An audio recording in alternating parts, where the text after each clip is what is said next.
공군사관학교가 한 학년에 200명 뽑으면요 4학년까지 다 합쳐봤자 800명밖에 안 되고 800명이 같이 생활하잖아요. 그러면 누가 누군지 다 잘 알지 않겠습니까? 같이 공사를 안 다녔어도 선배님 뭐 다 이런 게 또 군대니까. 그런데 어떻게 당신은 어떻게 사람을 죽이려고 하고 또 실제로 죽이고 그 다음에 또 죽이려고 했습니까? 그렇게 이야기를 했더니 이 사람이 뭐라고 이야기했냐면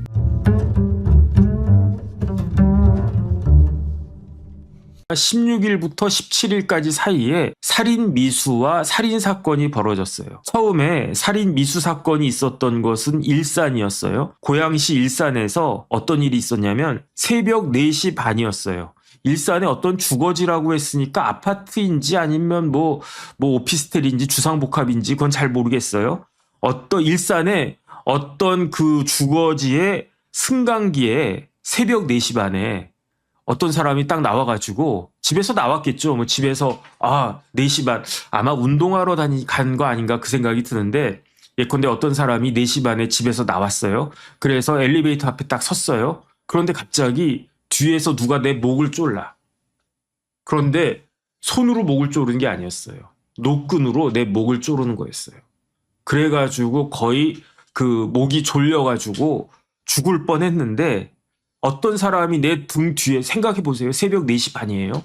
그냥 잠에서 이렇게 깨가지고 피곤하고 힘들고 한데 그래도 그 건강을 위해서 그 다음에 이런 사람들은 또 건강을 뭐 챙겨야 되는 그런 사람들이니까 그래가지고 운동하러 이제 나가야지 해가지고 조깅해야지 해서 딱 나갔는데 엘리베이터 앞에 딱 섰는데 갑자기 뒤에서 어떤 사람이 쓱 나타나더니 노끈으로 내 목을 갖다 조른 거예요. 근데 이 사람이 굉장히 운동을 많이 한 사람이었어요. 많이 한 사람이어가지고 노끈으로 목이 쫄렸음에도 불구하고 그것을 벗어났어요. 벗어나니까 어떻게 했습니까? 그 사람이 도망갔어요. 이게 언제 있었냐면 3월 16일 4시 반에 있었던 일이에요. 그리고 난 다음에 하루가 딱 지나갔어요. 이번에는 부산의 어떤 아파트였어요. 아파트 9층 복도였는데 이때도 새벽 5시 반이었어요. 9층 복도였는데 여기 살고 있던 사람이 아침 5시 반에 집을 나섰어요. 운동하러 나선 것 같아요. 조깅하러 나간 것 같아요. 그랬는데 이 피해자가 5시 반에 집에서 나오기 전에 이미 4시 48분에 어떤 사람이 거기 잠복해 있었어요. 잠복해 있다가 한 40분쯤 지난 다음에 목표로 했던 그 피해자가 집에서 딱 나오니까 그 사람이 9층이었어요. 그 집이 9층 복도에서 그 사람을 덮쳐가지고 흉기로 찌른 거예요. 그래가지고 그 사람이 사망했어요. 그 세상을 갖다 뜨셨는데 그리고 난 다음에 그 사람은 어떻게 했느냐? 유유히 옷을 갈아입었어요. 원래 CCTV에 다 찍히지 않습니까? 뭐 아파트 이런 데에는. 그런데 들어갈 때는 그 범죄자가 그 가해자가 입었던 옷이 검정색 옷이었는데 그 사람이 검정색 옷을 뭐 피도 묻고 뭐 그랬을 수 있겠죠. 하얀색 옷으로 갈아입고 그러니까 들어올 때는 검정색이었는데 CCTV에 찍힌 게 나갈 때는 하얀색이었어요. 이게 어떻게 가능했는가? 그 사람이 들고 있었던 게 있었어요. 그게 뭐냐면 캐리어를 들고 있었어요. 그러니까 캐리어에다가 하얀색 옷을 딱 갖고 있다가 그러다가 사람을 살해한 다음에 뭐 이것저것 뭐 피나무나 이렇게 묻은 것을 벗어가지고 캐리어에다가 집어넣고 캐리어에 있던 하얀색 옷을 입고 마치 다른 사람인 것처럼 그 아파트를 빠져나갔는데 그때가 몇 시였느냐? 6시 20분이었던 거예요. 그러니까 거의 한 50분 정도 뭐 그렇게 있다가 그 CCTV에 찍힌 시각이 4시 48분 그 다음에 5시 반은 이게 어떻게 찍혔는지 모르겠어요. 5시 반쯤이라고 나와요. 그 다음 CCTV에 나간 거 찍힌 거는 6시 20분이었어요. 그래서 그 가해자가 그 범죄자가 그 자리를 뜬 다음에 40분이 지나도록 그 피해자가 피 흘리고 쓰러져 있다라고 하는 것이 발견되지 않았어요. 왜냐하면 아침이고 새벽이고 그러니까. 그러다가 7시에 어떤 사람이 딱 나와서 봤는데 옆집 아저씨가 저렇게 피 흘리고 쓰러져 있는 거야. 그래가지고 놀래가지고 112에도 신고하고 119에도 신고하고 그랬겠죠. 그래서 그 피해자를 병원으로 이송을 했는데 사망했다는 이야기예요. 그러면 6시 20분에 그 아파트, 부산에 있는 아파트를 떠났던 그 사람은 어떻게 됐는가? 그 대중교통을 이용했대요. 대중교통이 뭐 버스 아닐까 싶어요. 택시는 아닌 것 같고. 대중교통을 이용해서 이 사람이 간 데가 어디냐면 창원에 갔어요. 창원에 가가지고 목표로 했던 어떤 사람의 집에 딱 들어가려고 했는데 그때 경찰이 쫙 깔려 있었던 거야. 왜냐하면 이런 일이 있고 난 다음에 경찰에서 혹시 그 뭐 이러이러한 그 뭐 느낌이 좋지 않은 분들은 경찰의 신변 보호 조치를 요구하시기 바랍니다. 요청하시기 바랍니다. 이렇게 이야기 딱 들으니까 창원에 살던 그 사람도 느낌이 이상해서 암만 해도 나도 타겟이 된 것 같습니다 해가지고 신변 보호 조치를 요청을 해서 경찰이 거기 이렇게 쫙 깔려 있었나 봐요. 그러니까 경찰이 있는 걸 보고 그 사람이 11시에 창원에 갔는데 부산에서 창원까지 뭐 1시간, 2시간 안 걸릴 것 같은데요. 버스 타고 가도. 어쨌든 6시 20분에 나갔으니까 뭐 아침을 먹었는지 뭐 밥을 먹었는지 안 먹었는지 모르겠지만 설마 사람 죽여놓고 밥을 먹었을까 그 생각도 듭니다. 어쨌든 창원에 나타난 거는 11시였는데 그런데 건물에 들어가지 못했어요. 그리고 난 다음에 이 사람이 어디로 갔느냐? 창원에서 다시 울산으로 갔어요.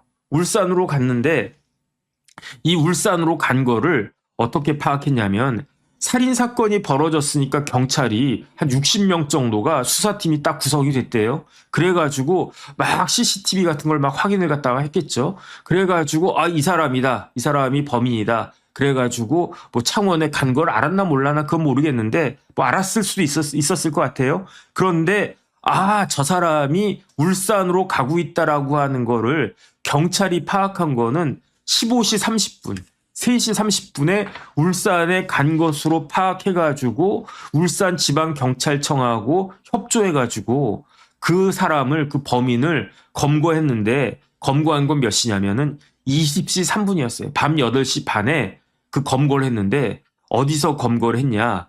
울산에 있는 어떤 모텔에 숨어 있던 그것을 이제 그 경찰이 찾아내가지고 검거하게 된 거죠. 다시 정리하면 4시 48분에 도착하고 5시 30분에 사람을 살해하고 6시 20분에 그 아파트를 갖다 떠났고 7시에 피해자가 발견됐는데 11시에 창원에 갔었고 그 범인이 그 다음에 3시 반에 울산으로 향하는 게 포착이 됐고 울산을 막 샅샅이 뒤져가지고 8시 3분에 울산에 있는 어떤 모텔에 숨어있는 그 범인을 딱 잡은 거예요, 경찰이. 그런데 지금 말씀드린 피해자들과 피해자로 찍혔던 피해자가 될 뻔했던 그 범행의 타겟이 됐던 이 사람들 사이에 공통점이 있어요. 공통점이 뭐냐? 비행기 기장이었다는 이야기예요. 더 정확하게 공통점은 뭐냐? 공군사관학교 출신의 전투기 조종사 파일럿이었다는 공통점이 있어요. 그래서 처음에 피해를 입었던 그분은, 목이 쫄렸던 그분은 죽을 뻔했죠. 죽을 뻔했는데, 뭐 어쨌든 그 중상을 입었대요. 중상을 입었다라고 했는데, 그래도 생명에는 지장이 없다라고 보여지고, 천만다행. 그 다음에 두 번째 피해자는 사망했어요. 칼에 이렇게 찔려가지고. 그 다음에 이제 세 번째, 그 피해자가 될 뻔한 분들은 경찰의 신변보호 조치가 이루어져가지고 천만다행으로 희생되지 않았는데 이 세 분이 공통점이 공군사관학교 선후배 지간이고 그 다음에 비행기에 공군사관학교 이제 나와서 공군 비행기 조종사로 이렇게 군 복무하다가 전역하고 항공사의 비행기 기장으로 활동하고 있던 그 사람들이었어요. 그런데 가해자, 그 범인하고도 공통점이 있는데 어떤 공통점이 있느냐? 공군사관학교 선후배 지간이에요. 이 가해자하고 피해자들하고 사이에. 그런데 차이점이 있어요. 그 가해자는 공군사관학교를 졸업했지만 뭐가 되지 못했느냐? 비행기 파일럿, 전투기 파일럿가 되지 못했어요. 조종사가 되지 못하고 그 다음에 어떻게 됐느냐? 정보병과가 조종병과가 아니에요. 조종병과가 아니고 정보통신병과로 임관을 한 거죠. 그러니까 공군 소위로 임관을 했는데 지금 사망한 그분들은 다 선배들이더라고요. 다 선배들인데 그런데 이 사람만 병과가 조종병과가 아니라 정보통신병과인데 그런데 이 사람은 뭐가 되고 싶었느냐? 전투기 조종사가 되고 싶었던 것 같아요. 그러니까 공군사관학교 들어간 거지. 그런데 전투기 조종사가 되지 못했어요. 가장 큰 이유는 무엇일까? 제가 봤을 때 기본적으로는 성적이에요. 공사 들어가는 사람들은 다 전투기 몰고 싶어 하지, 공군에도 법무실도 있고요. 그 다음 공군에도 경찰, 옛날로 치면 헌병도 있고요. 정보통신도 있고요. 정보도 있어요. 그 다음 기무 같은 것도 있고 다 있어요. 다 있는데, 그런데, 법무실 들어갈 거면 법대 가지, 공군사관학교 가겠습니까? 그 다음 어디 가면 공대 가지, 그렇게 하겠습니까? 아니면은 공군에 시설병과가 있는데, 시설병과 들어가느니 건축학과, 건축공학과 이런 데 들어가지, 일반 대학에. 그러니까, 제가 알고 있는 한 공군사관학교 들어가는 분들의 거의 80% 이상은 비행기 전투기 조종사가 꿈인 거예요. 그런데 그렇게 많은 사람들이 전투기 조종사가 되고 싶어도 다 될 수가 있느냐? 그건 아니잖아요. 탈 수 있는 비행기가 한정이 돼 있는데 다 태워줍니까? 그럼 뭐부터 자르느냐? 일단 성적부터 자르는 거예요. 그 다음 더 중요한 건 뭐냐면 예를 들어서 제가 공군사관학교 들어갔어요. 성적이 아주 그냥 나쁘지 않았어요. 전체 한 30% 이내 들었어. 그 정도면 이제 비행기 태워줘. 성적만으로는. 근데 저 같은 몸 가지고 비행기 타겠습니까? 제가 전투기 타면요. 비행기도 아니야. 전투기 타면 뜨자마자 오바이트 하지 않겠습니까? 그러니까 신체적으로 부실한 사람들은요. 성적 이전에 전투기 조종사가 될 수가 없어. 그래가지고 제가 그런 이야기를 들었어요. 어떤 이야기를 들었냐면 제가 국방부 있을 땐가 언젠가 그 이야기를 들었는데 성적도 좋고 다 좋은데 전투기 조종에 맞지 않는 사람들이 있대요. 그러면 자동차도 차 오래 타고 그러면 멀미나지 않습니까? 배도 타면 멀미나지 않습니까? 비행기 전투기는 말할 것도 없잖아요. 그럼 이렇게 막 토한대요. 그럼 그 토한 걸 갖다가 안 토하려고. 왜냐면 너 토했어? 그럼 너 아웃. 이렇게 될까 봐. 그런 경우도 많대요. 그래서 어쨌든 그 다음에 안경 써도 안 되고. 그래서 어제 제가 말씀드렸지만 김어준 씨는 최고의 남자를 노무현 대통령이라고 그랬잖아요. 근데 제가 봤을 때 제가 알고 있는 한 제 생각으로는 남자 중에 남자, 최고 남자는 누구다? 전투기 조종사다. 신체적으로 가장 하자가 없는 사람들이 제가 알고 있기로는 전투기 조종사입니다. 그런데 이 가해자가 성적이 안 됐는지 뭐가 이상했는지 그다음에 신체적으로 결함이 있었는지 전투기 조종사가 안 된 거예요. 그러니까 A씨 나 전투기 조종사 하려고 그 공군사관학교 들어갔는데 나를 안 시켜줘? 그러면서 삐진 거야. 그런 다음에 어떻게 했습니까? 그런 다음에 이 사람이 사관학교는 의무 복무 기간이 5년이잖아요. 5년 대위 딱 하고 5년 만에 그냥 미련 없이 그 공군 장교직을 딱 버리고 그리고 이것저것 한 것 같아요. 이것저것 했는데 결론은 어디를 갔느냐? 미국으로 날아갔어요. 미국에 어디로 갔느냐? 애리조나로 갔다는 이야기가 있어요. 애리조나에 가면 뭐가 있냐면 항공학교가 있어요. 그 항공학교에서 조종사 면허를 땄대요. 그 조종사 면허를 따고 왜냐하면 나는 비행기 조종사가 되고 싶었으니까. 전투기 조종사가 되고 싶었는데 전투기 조종사는 공사를 나와야 되는데 그게 내가 안 됐으니까 그러면 그냥 일반 민간 항공 이런 비행기라도 저기 조종사면을 따자 해가지고 미국의 애리조나 가가지고 항공학교 졸업하고 조종사 면허를 딴 다음에 그런 다음에 어디에 들어갔느냐. 우리나라 대형 항공사라고 했으니까 카라고 아시아나하고 그랬던 것 같아요. 거기에 채용 연계형 운항 승무원 인턴 제도라는 게 있대요. 운항 승무원은 조종사. 그러니까 일단 카알이나 대한항공이나 대한항공과 아시아나인 것 같아요. 두 곳이라고 했으니까. 거기에 조종사 인턴으로 들어갔는데 그때도 뭔가 좀 이상했나 봐. 그렇게 인턴 가면 잘 모르겠습니다. 인턴을 다 뽑아주는지 아니면 한 절반 이상은 안 뽑아주는지는 모르겠는데 인턴으로는 합격했는데 정식 조종사는 못 됐던 것 같아요. 그러다가 부산에 있는 항공사는 대한항공이나 아시아나보다는 아무래도 조금 더 쉽지 않겠습니까? 그래서 2019년도에 부산에 있는 항공사, 그 저가형 항공사의 그 부기장으로 입사를 했는데 언제 입사했냐면요. 2019년에 입사했거든요.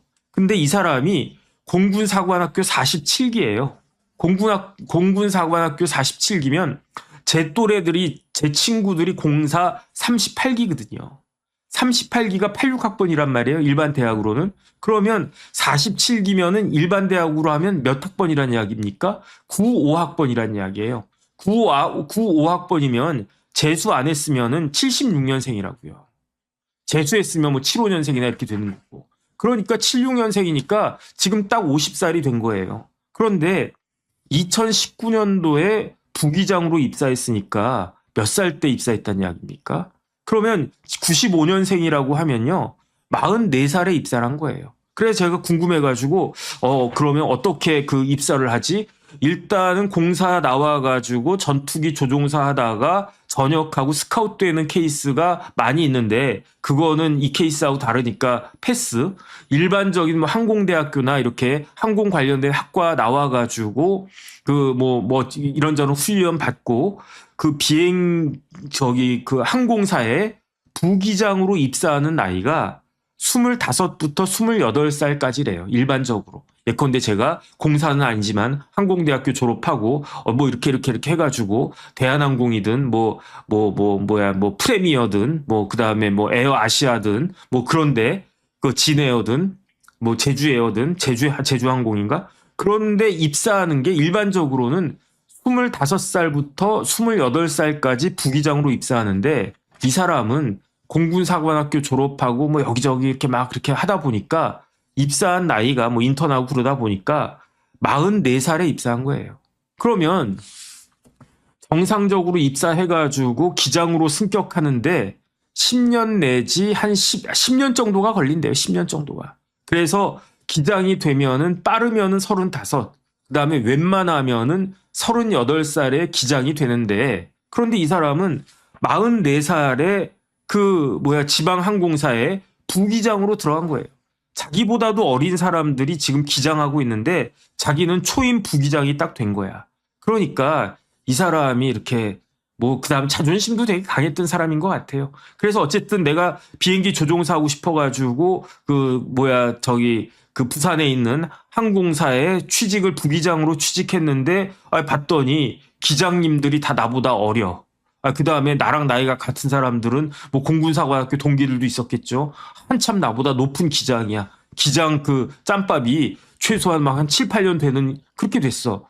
근데 이제 부기장이면 기장이 뭐 시키는 대로 뭐 해야 되지 않겠습니까? 어쨌든 그 군기도 셀 거 아니에요. 기장하고 부기장하고. 그러니까 뭐 그런 게 있었겠죠. 그 다음에 이 사람이 부기장으로 입사를 했는데 평가가 굉장히 안 좋았대요. 그래가지고 정기 심사가 있는데 그 기장들, 비행기 조종사들은 그게 그 사람이 어떻게 판단하느냐에 따라 가지고 수백 명의 목숨이 왔다 갔다 할 수 있는 거 아니겠습니까? 그래서 매번 이렇게 심사를 하는데 정기 심사에 불합격해가지고 다시 검사에서 합격한 경우도 있고 이렇게 저렇게 이렇게 좀 좋지가 않았나 봐요. 그러니까 2019년에 입사를 했는데 2022년에 병가를 내더니 결국은 재작년에 2024년에 퇴사까지 하고요. 그다음 또 어떤 일이 있었냐면은 비행기 조종사들은 조종사가 되면 조종사 공제회에 가입하나 봐요. 이 조종사 공제회하고 또 소송까지 했대요. 소송까지 했는데 자기 생각만 하고 자기 말이 맞다 이렇게 우겼겠죠. 그랬는데 어떻게 되겠습니까? 그 조종사 공제회에서 돈을 안 줄 때에는 다 이유가 있는 거잖아요. 소송했는데 또 졌어. 이렇게 되니까 불만이 막 쌓이는 거예요. 그래가지고 피해 의식이 막 생긴 거예요. 그래가지고 이제 이 사람이 검거가 됐어요. 검거가 됐는데 경찰이 왜 사람을 죽였습니까? 더군다나 당신 공사 선배를 어떻게 죽였습니까? 일반 대학하고 공군사관학교는 달라요. 왜 다르냐면 집체 4년 동안 같이 쭉 있는 그런 사이잖아요. 공군사관학교가 한 학년에 200명 뽑으면요. 4학년까지 다 합쳐봤자 800명밖에 안 되고 800명이 같이 생활하잖아요. 공사에 200명이나 뽑나? 100명 뽑는다라고 하면 400명밖에 안 되잖아요. 그러면 누가 누군지 다 잘 알지 않겠습니까? 같이 그 공사를 안 다녔어도 선배님 뭐 다 이런 게 그게 이게 또 군대니까. 그런데 어떻게 당신은 어떻게 사람을 죽이려고 하고 또 실제로 죽이고 그 다음에 또 죽이려고 했습니까? 그렇게 이야기를 했더니 이 사람이 뭐라고 이야기했냐면 공군사관학교의 기득권에 내 인생이 파멸했다. 나는 억울하다. 나는 내 할 일을 했다. 그런데 이 말은 잘못된 말이에요. 왜냐하면 공군사관학교 기득권에 내 인생이 파멸했다. 아니, 지도 공군사관학교 나왔는데 뭐 그럼 자기도 공사 기득권에 포함이 된 거지. 정확히는 공군사관학교 조종사 기득권에 내 인생이 파멸됐다. 이렇게 이야기를 하는 거예요. 그러니까 내가 공사 가가지고 나도 내가 죽인 그 선배들이나 아니면 그 항공사에 많이 있는 이 공사 선후배 동기들처럼 나도 처음부터 그 파일럿가 되고 싶었는데 왜 나를 공사에서 배척시켰느냐. 그 다음에 그렇게 그 억하심정을 가지고 늦은 나이에 부기장으로 들어갔는데 그래도 자존심만은 뭐 이런 거랑 똑같은 거죠. 예컨대 저도 사법시험 늦게 붙었단 말이에요. 저도 이런 생각 할 때 있었어요. 아이씨 이럴 줄 알았으면 나도 처음부터 법대를 갈걸. 처음부터 법대를 갔으면 내가 변호사 시작했을 때보다 훨씬 더 일찍 변호사 시작했을 거고 그러면은 저기 있는 사람들이 뭐 어쨌든 변호사 경력 나보다 이만큼 많은데 나도 그 정도 될 수 있었는데 뭐 이런 생각 나도 들더라고요. 근데 이 사람이 그랬던 거예요. 내가 44살에 첫 부기장이 됐는데 왜 내 친구들은 내 동기들은 벌써 기장이 되느냐 이거야. 월급이 왜 걔네들이 나보다 2배, 3배가 많느냐. 내가 왜 걔네들한테 지시받고 모멸감을 느껴야 되느냐. 이거는 다 누구 때문이다? 공사 때문이다. 공사의 뭐 때문이다? 공사의 조종사들이 카르텔을 해가지고 그 카르텔에 들어가지 못한 나를 완전히 바보 취급한 거다. 그러면 어떻게 해야 된다? 나는 억울하다. 억울하면 난 어떻게 해야 된다? 억울함을 해소해야 된다. 그러면서 사람을 죽여놓고 이 사람이 나는 내 할 일 다 했다. 근데 확실히 군 출신이라 그런지 주도 면밀해요. 범행을 3년 동안 계획을 했대요. 2024년에 퇴사했는데 3년 동안 계획했다라고 그랬으면 늦어도 2023년부터 회사 다닐 때부터 계획했다는 거 아니겠습니까? 무서운 사람이에요. 그 다음에 어떻게 그 집요하게 아주 그렇게 계획을 짰냐면은 일단 찍었어요. 내가 내 억울함을 풀기 위해서 내가 해야 할 일의 대상이 되는 사람은 몇 명이 되어야 하느냐. 1번부터 쭉쭉쭉 보다가 그래 4명이다. 4명을 딱 찍었대요. 그 중에 2명은 습격했고 1명은 못했고 1명은 아예 가보지도 못했어요. 근데 그 리스트에 있었던 그 4명 중에 한 분은 돌아가셨고 한 분은 중상을 입은 거예요. 그런데 이 4명을 딱 한 다음에 그 첫 번째 주소를 딱 알아내고 두 번째 출퇴근 시간을 파악하고 그 다음에 어떻게 행동하는지를 일일이 미행을 했대요. 그러니까 왜 5시 반부터 그 집 앞에 있었습니까? 왜 이 사람이 4시 48분에 부산에 있는 어떤 아파트에 들어갔습니까? 보니까 이 선배는 그 살해자, 그 범죄자보다 그 7년 선배더라고요. 그 희생당하신 분이. 이 선배가 40기 선배가 5시 반이면 나와서 운동한다. 공사 출신들 특히 파일럿 출신들은 몸이 엄청나게 좋고 그 다음에 운동도 열심히 하지 않습니까? 40기라고 해도 저보다 2살 어리네요. 69년생일 거예요. 그럼 그래도 신체 나이는 뭐 40살 뭐 이 정도밖에 안 됐을 거예요. 매일 운동하고 이게 습관이 된 사람들이니까 5시 반이면 나와서 운동한다. 5시 반에 나올 거다. 그러면 나는 4시 50분에는 가 있어야 되겠다. 그 다음에 첫 번째 피해자 이분은 4시 반에 습격당했어요. 근데 4시 반에 습격당했다는 이야기는 4시 이전에 이미 그 일산에 그 집 앞에 있었다는 이야기 아니겠습니까? 다 동선을 파악하고 어떻게 생활을 하는지를 딱 보고 딱 준비를 갖다가 하다가 그러다가 이렇게 범행을 갖다 한 거예요. 그 다음에 범행을 한 다음에 핸드폰을 딱 껐대요. 왜 핸드폰 껐겠습니까? 위치 추적 당할까 봐. 그리고 나서 카드도 안 썼대요. 왜 카드를 갖다가 안 썼겠습니까? 그 신용카드 그 거래 내역이 다 나오니까 현금만 썼대요. 그래도 CCTV에 다 찍혀가지고 범행한 지 하루도 안 돼가지고 5시 반에 사람을 죽였는데 20시 밤 8시 3분에 잡혔어요. 그러면 만으로 뭐 한 12시간? 5시니까 12시간 반 만에 잡힌 거네. 12시간 반 만에. 어떻게 이런 일이 있었는지 참 그 대한민국에 우리 사회가 왜 이렇게 되는지 모르겠습니다. 왜 이렇게 사이코 같은 사람들이 있는지 모르겠고요. 그 다음에 이런 사람들은 당장 신상 공개해야 되는 거 아니겠습니까? 어떻게 사람을 이런 식으로 이렇게 집요하게 이렇게 죽일 수가 있는지. 그 다음에 피해자들이 뭘 잘못했다고. 다 자기 잘못 아닌가? 어쨌든 그런 생각이 듭니다.